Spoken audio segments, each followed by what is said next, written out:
Period cycle अनियमित होता है, इरेगुलर होता है, तो हमें नेचुरली कैसे कंसीव करना है। जब पीरियड साइकिल माहवारी अनियमित हो तो पहले हार्मोन्स की जांच करना बहुत ही जरूरी है।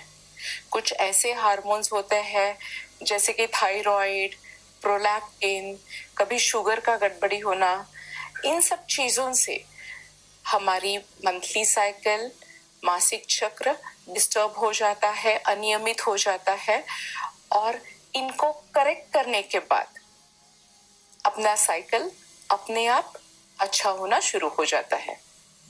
जब अपना साइकिल इरेगुलर रहता है, अनियमित रहता है, लेकिन आपको पीरियड्स लाने के लिए आपको दवाई लेने की जरूरत पड़ती है, तो naturally without doctors help conceive करना थोड़ी दिक्कत हो जाती है। यदि आपका साइकिल कभी महीने से हो, कभी 1.5 महीने से हो, कभी 2 महीने से हो, लेकिन अपने आप वो लगातार आता रहता है, तो आपको नेचुरली कंसीव करने के लिए आज हम तरीके बताने वाले हैं। पहले हमें ये जानना है कि ओव्यूलेशन का पीरियड कौन सा होता है।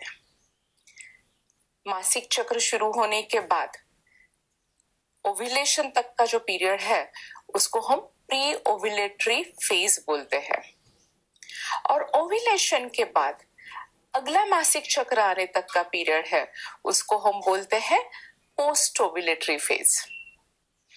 ये जो प्री ओव्यूलेटरी फेज रहती है, ओव्यूलेशन से पहले वाली जो स्टेज रहती है वो थोड़ी वेरिएबल रहती है। कभी 14 दिन की रहती है, कभी 20 दिन की रहती है, कभी 30 डेज की रहती है, लेकिन ओव्यूलेशन के बाद की जो फेज रहती है उसको हम पोस्ट ओव्यूलेटरी पीरियड बोलते हैं। वो फिक्स्ड रहता है, वो 14 दिन का रहता है। तो अभी हमने जान लिया कि अगला मासिक चक्र आने से 14 डेज पहले हमारा ओव्यूलेशन हो जाता है। जब अपने पीरियड साइकिल्स इरेगुलर होते हैं तो आइए अब हम जानते हैं कि ओव्यूलेशन हमें कैसे ट्रैक करना है।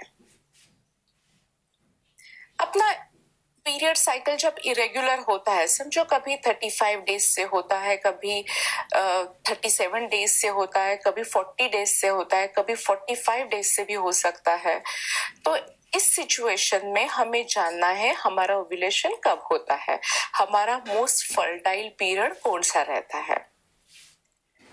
आपको सिर्फ बस इतना ही करना है कि आपको लास्ट 6 महीने का पीरियड की लंबाई आपको सिर्फ देखनी है, means duration of your last 6 month cycle. उनमें से एक शॉर्टेस्ट साइकिल और लंबा साइकिल, सिर्फ ये 2 ही साइकिल आपको याद रखने हैं। समझो शॉर्टेस्ट साइकिल 35 डेज का है और सबसे लंबा साइकिल 45 डेज का है, तो इस सिचुएशन में हम जानेंगे अभी ओव्यूलेशन कब होने वाला है। जब छोटा साइकिल रहता है 35 डेज का हम कंसिडर करने वाले हैं, वो 35 डेज से 14 डेज पहले हमारा ओव्यूलेशन हो चुका था, तो 35 minus 14 is equal to 21st, तो 21वें दिन हमारा ओव्यूलेशन हुआ था जब हमारा साइकिल 35 डेज का था। और जब हमारा साइकिल ड्यूरेशन लंबा था यानी कि 45 डेज का था, तब 45 माइनस 14 ये होता है 31 दिन। तो जब 45 डेज का हमारा साइकिल था तो हमारा 31वें दिन में ओव्यूलेशन हुआ था। तो आपके पीरियड साइकिल में 21st टू 31st वे दिन तक ओव्यूलेशन कभी भी होने के चांसेस होते हैं। तो आपको 21st डे से एक दिन छोड़ के ऑल्टरनेट डे आपको इंटरकोर्स रखना है, साथ में रहना है, तो ये आपका हो गया मोस्ट फर्टाइल पीरियड। कभी वर्क प्रेशर की वजह से, कभी कभी शिफ्ट ड्यूटी की वजह से लगातार 10 दिन इंटरकोर्स करना मुश्किल हो जाता है और ऑल्टरनेट डे इंटरकोर्स रखना मुश्किल हो जाता है। तो इस सिचुएशन में मैं आपको दूसरा एक तरीका बताती हूँ जिससे हम जान सकेंगे कि अपना ओव्यूलेशन कब होने वाला है। एलएच नाम का एक हार्मोन रहता है जो ओव्यूलेशन को इंड्यूस करता है। तो एलएच की मात्रा बढ़ जाना ये एक संकेत रहता है कि अगले आने वाले 12 आवर्स में हमारा ओव्यूलेशन होने वाला है। तो ये एलएच को डिटेक्ट करने के लिए, जांचने के लिए हमारे पास किट्स अवेलेबल रहते हैं। जैसे प्रेगनेंसी डायग्नोज करने के लिए यूरिन के किट आते हैं, वैसे ही एलएच को डायग्नोज करने के लिए यूरिन के किट अवेलेबल होते हैं। तो हमें ओव्यूलेशन से 2 दिन पहले से दोपहर की यूरिन लेके वो किट में जांच करना है कि एलएच हमारा रिलीज हुआ है या नहीं। जब एलएच की मात्रा बढ़ जाती है तो ये किट में 2 पिंक रेखाएं उभर आती है। जब एलएच का सर्च नहीं होता है तो सिंगल पिंक लाइन आती है। जैसे कि हम यूरिन प्रेगनेंसी टेस्ट में करते हैं, वैसे ही एलएच किट रहता है, उसमें हम ये जान सकते हैं। एलएच पॉजिटिव हो जाने के बाद वो किट पे 2 पिंक रेखाएं उभर आने के बाद हमें ये डायग्नोज करना है कि हमारा एलएच सर्ज अभी हुआ है, अभी आने वाले 12 घंटे में ओव्यूलेशन होने वाला है।